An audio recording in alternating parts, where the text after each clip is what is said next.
Let's take a look at the optical focusing systems of our Nikon D850. If you enjoy my teaching style and approach, I would highly recommend you check out my Nikon D850 crash course, which is designed to take you from pure beginner to shooting on a very advanced level in about 4 hours. I'll put that link in the description. So what's the easiest way to learn our camera's optical focusing systems? I teach my students a toolbox method. The toolbox method is different than the recipe method. A recipe method is a list of steps. I don't like the recipe method because if the scenario changes or is different, it's not going to apply. Toolbox teaching means that I teach you the tool concepts and then how to change those accordingly. In the case of focusing systems, it's the how, the when, and the where the camera is focusing. Those three concepts is going to make this super easy. And by the way, if you don't have your camera, pause the video, go grab it, and follow along. So how does the camera focus? Out of the box, as with most cameras, a halfway shutter button depression activates the camera's focusing systems. Something you need to know is I've turned on the beep feature so we can actually hear when the focusing systems are engaged. Halfway shutter button depression, pushing it down all the way, will take the picture. Pretty straightforward. On the D850, we also have the autofocus on button, which is very useful for something called back button focusing that I will cover a little bit later on in this video. Next, let's talk about the when the camera is focusing.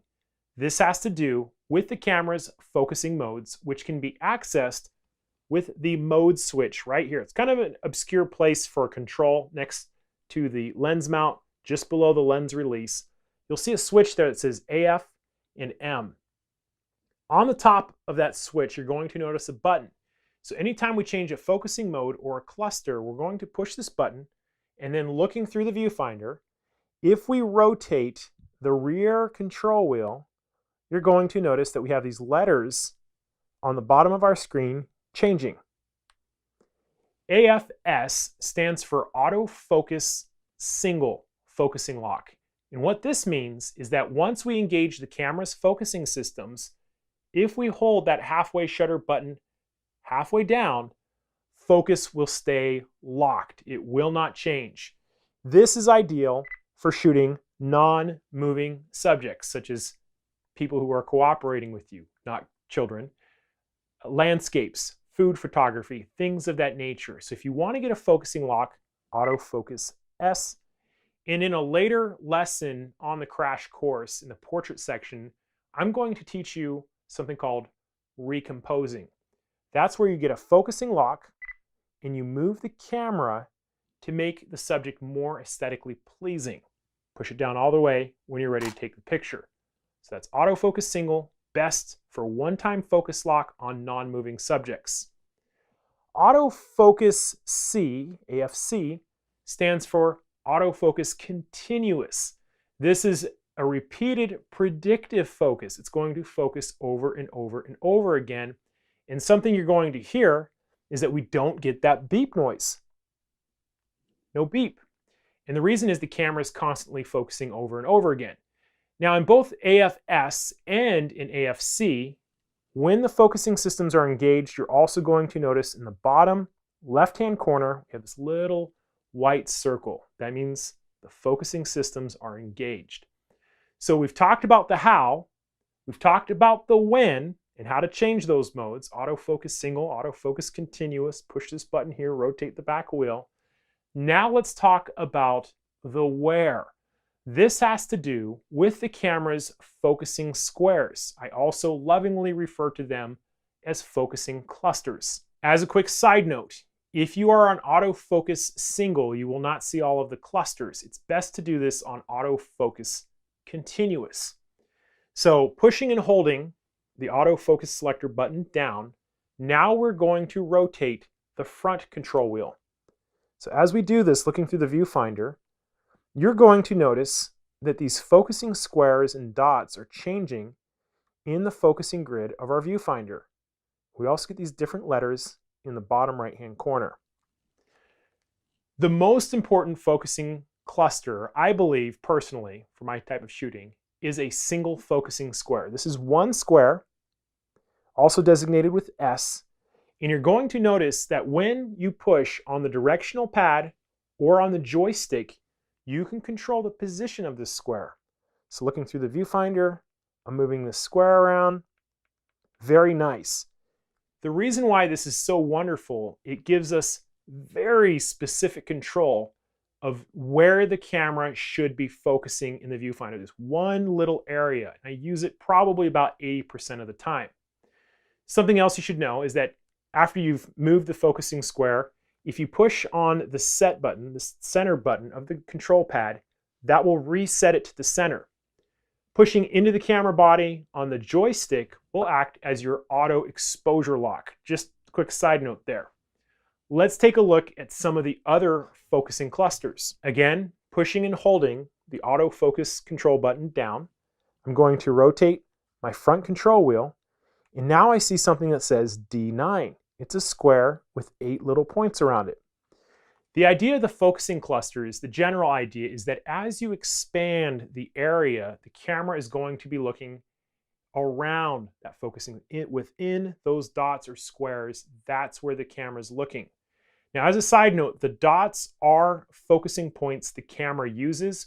We just don't always, we're not always able to specifically select them. So on D9, you see one square, and you see these 8 dots. It means the camera's looking around that square. And as we continue to go through the next cluster, D25, then we have 9 boxes and several dots between them. D72. D72 I like for birds in flight. Why? Because a single focusing square is too small for a little bird flying around. And this is going to allow the camera to find the area of greatest contrast and lock on that. If we continue, we're going to see D153. We have some control. We can move our individual square around, but really the camera is looking within the entire focusing array. If we go a little bit further, we have something that says 3D.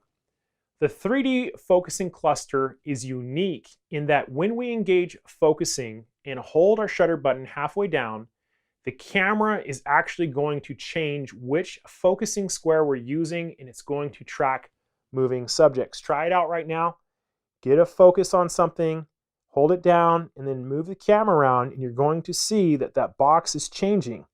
It's a very powerful tool. I have many friends that swear by it for sports shooting. I've noticed that sometimes it won't be perfect depending on the background, but it's one of the best in terms of tracking through an optical focusing system. It's very unique to Nikon cameras. Going a little bit further, we next have the group 4 squares. It's a little unique in that we designate focus within those 4 boxes. Usually it does a better job of ignoring the background as in terms of D25 or D9. And then finally we get to the auto focusing cluster. I'm not a big fan of it. It tells the camera to find the greatest area of contrast in the viewfinder and to lock on that. I never use it. So we've talked about the how, the when, and the where of our D850's focusing systems. Let me give you a few more tips. A common question that I get on these videos is in regards to the focusing systems not working.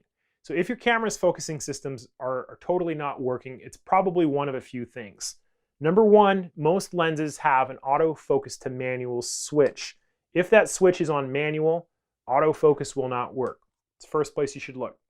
The second is on the autofocus control switch itself. Again, if it's pointed towards manual, autofocus is not going to work. And another thing sometimes I get a question on is, how come you can't move your focusing squares around? If your directional pad switch is turned to L, that is going to lock your focusing squares. You will not be able to change them.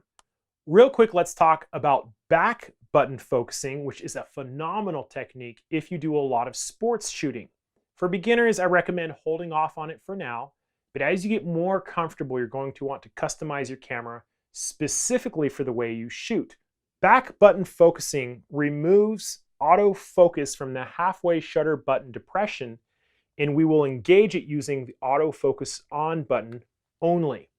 An example where this is useful is, let's say you're at a sporting event and you're shooting and your subject stops and you want to recompose the frame.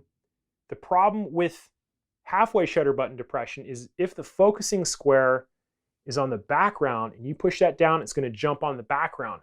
So it allows photographers to separate the focusing systems away from the shutter. How do you set this up? We're going to go into the menu, custom tab. It's going to be the red tab, A, autofocus, and we're going to go down to AF activation, and we're going to turn that to AF on only. If you go further to the right, there is going to be this question, enable. Yes, you want to leave that on enabled. And now when we push the shutter button halfway down, nothing happens with focusing. This is just a shutter button. Focusing is engaged here. If you set that up and you forget to change it back, you may feel like your camera's focusing systems aren't working. Let me give you a couple more tips in the custom menu. At A4, we have 3D tracking with face detection. So if you find yourself using a lot of 3D detection with people and you want to jump on their face, I would recommend turning that on. I don't particularly use 3D a lot. Another one, a really good one, is A7, focusing square by orientation. What this means is that when you select a specific focusing square for landscape, let's say, the camera will remember that differently than when you jump to portrait. So if you're shooting a person, let's say, and you're jumping back and forth between landscape and portrait, every time you rotate the camera, it will remember the last focusing square you used in that position. It's really great for portrait photographers. I love it. I use it all the time. And then the other one I really like is A11. That's the wraparound. Basically what it means is that if you are focusing on the left side of your frame and you want to jump all the way around to the right side, you just push to the left and it jumps off the frame and appears over here. And so that's some really good little customization tips. I hope you guys enjoyed the focusing lesson. Again, I teach by toolbox method. You know, to become a great photographer, button pushing is not enough. And there's lots of great button pushing videos.